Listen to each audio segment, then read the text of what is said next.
the Archivist, y'all. Exclusively interviewing Slaine. Yes, sir. What's good, man? And who is Boston's Slaine?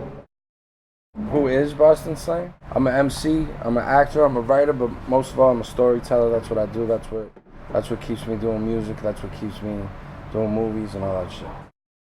And since the age of 9, writing and recording on a boombox coming out of South Boston, Dorchester, and a few other neighborhoods. Let us know. Yeah, I moved around a lot as a kid, but I was born in Dorchester, lived there as a kid, and at this stage of the game, I've really lived in Boston probably 28 out of my 35 years. I've moved around a lot, but I've lived in half the neighborhoods there, so I just rep it for Boston. But grew up living in Dorchester, South Boston, Rosendale, later on in Jamaica Plain. I lived all over the city, man. And special teams, Stereotypes, being managed by MC Shan, and then linking with Danny Boy of House of Pain. Right. Well, that's kind of hops around a little bit, but yeah, I hooked up with Danny Boy, and that was kind of the beginning stages of the COKA NOSTRA. Around the same time, I did a group with Edo G and Jay Song called Special Teams.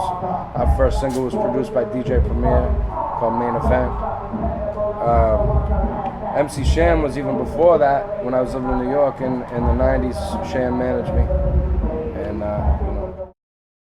And The White Man is the Devil mixtape, how did that go? And then on to A World with No Skies 2.0. Let's hear on your past projects. Well, White Man is the Devil Volume 1 was the first project that I put out solo. It was basically a mixtape that was about cocaine and where it landed me. So I know the title was controversial. It got a lot of people mad, white people, black people. That was kind of the point.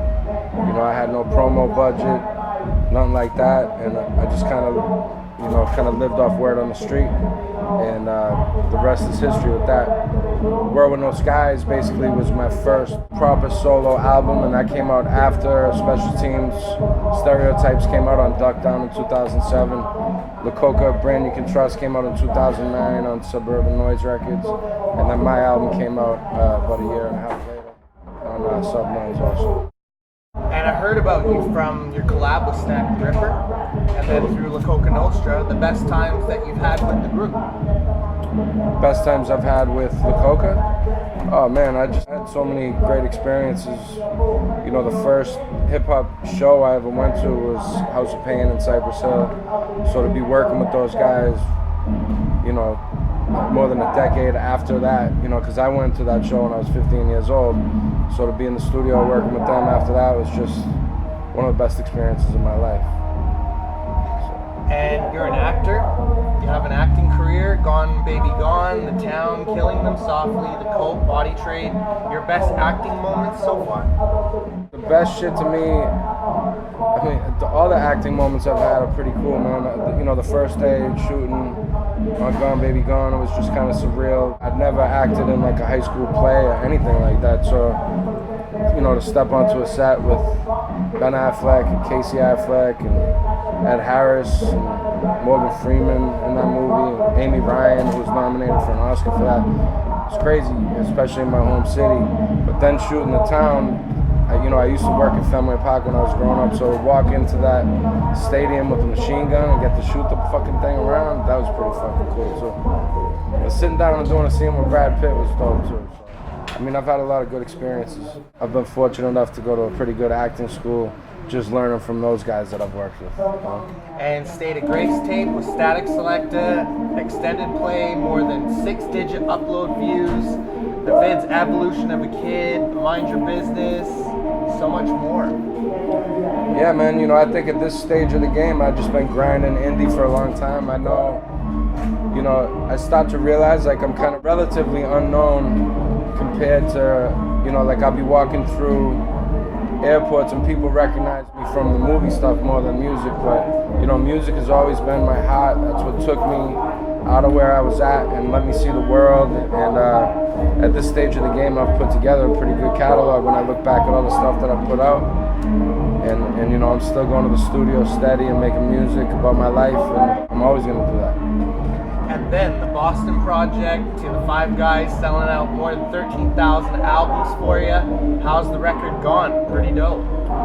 Yeah, the Boston project, I'm really proud of it, man, because, you know, I was able to get to a point in my career where I could, you know, pay homage to the people that came before me and from Boston, to the cats that came up with me, and to the kids that are the future generation of Boston hip hop, and to kind of executive produce that and put it all together, and to hear how the project came out at the end, it's just dope, man. You know, like, it's a Slaine album, I'm on every song, but it's a collaboration album. It's not a compilation, it's a collaboration album, and I'm proud of it.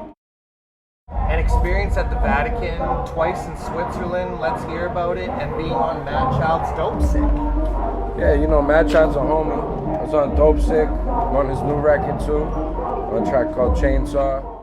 And, you know, we toured together with La COKA NOSTRA and Swollen members last year through Canada. So, you know, me and him clicked up then. I was on a Swollen members record in 2009. And then, Onto the team. Yeah, and then I, with Everlast was also on that song. And, you know, me and Matt are just cool as shit, man. We had a good time touring when we did the La COKA Swollen tour. We're working on an album together now, and we're starting this tour, so I'm looking forward to it. There's nobody better to tour with through Canada than Matt Child, right? Hell yeah, and so many collabs from Chris Webby to 7L and Esoteric, You God.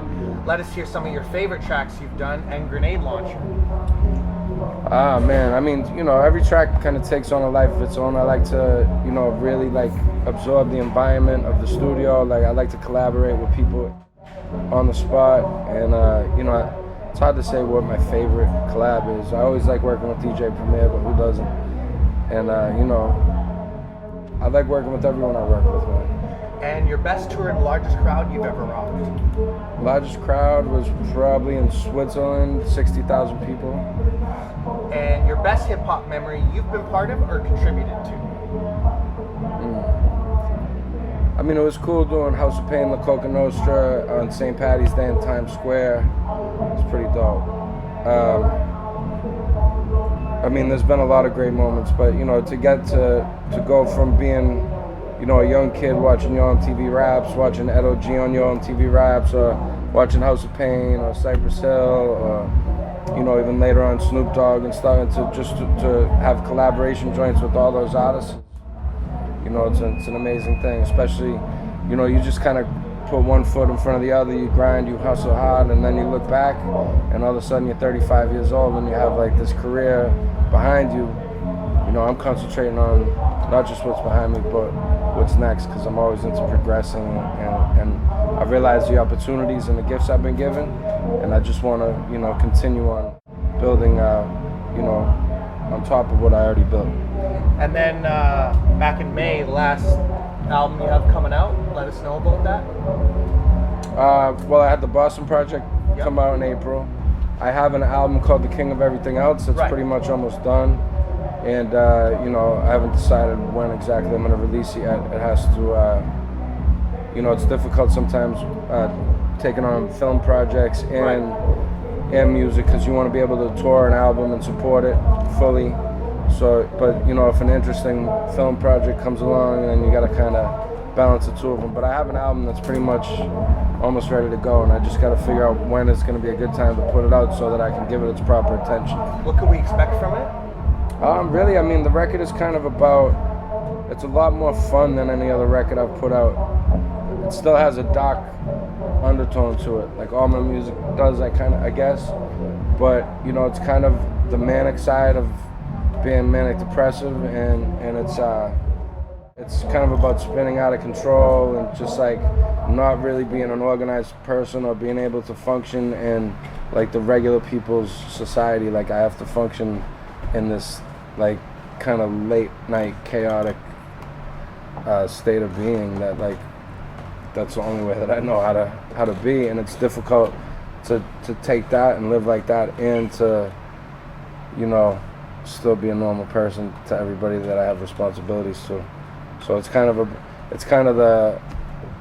picture of that, but it's not a preachy picture. It doesn't have like any like amazing like realization. I think it's just kind of a picture of this twisted world I'm in where I'm like out of the street now, but I'm still stuck with all these kind of demons and habits that I had when I was back there. But now I'm functioning in this different kind of world. I don't know, man. But you have to hear the record.